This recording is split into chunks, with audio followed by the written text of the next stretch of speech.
বিগত 15 থেকে 16 বছরে ভারত, ইংল্যান্ড, অস্ট্রেলিয়া বাংলাদেশকে অবহেলা করলেও নিউজিল্যান্ড, সাউথ আফ্রিকা ধারাবাহিকভাবে নিজেদের দেশে বাংলাদেশকে স্বাগত জানিয়েছে।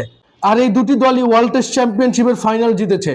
তবে দুর্ভাগ্যবশত ওডিআই এবং টি-20তে তারা একবারও ট্রফি জিততে পারেনি। তাদের প্রতি বাংলাদেশি ক্রিকেট ফ্যান্সদের একটা সফট কর্নার কাজ করে। যাই হোক, আজকে বাংলাদেশ ক্রিকেটকে পরপর দুটি হারের স্বাদ গ্রহণ করতে হলো। সাউথ আফ্রিকা এ দলের কাছে 4 দিনের ম্যাচে ইনিংস ব্যবধানে হারার পর, টপ অ্যান্ড টি-20তে লাগাতার 3 ম্যাচ জেতার পর চতুর্থ ম্যাচে হারতে হয়েছে বাংলাদেশ হাই পারফরমেন্স টিমকে।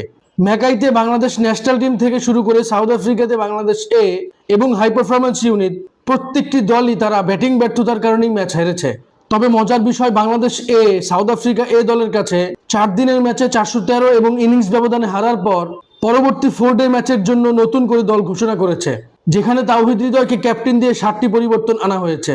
সত্যি বলতে এই মুহূর্তে আমাদের হোয়াইট বল ক্রিকেটাররা যত বেশি সাউথ আফ্রিকায় খেলবে, সেটা 2027 বিশ্বকাপে কাজে আসবে। এ নিয়ে আপনাদের কোনো মতামত থাকলে অবশ্যই আমার সাথে শেয়ার করবেন।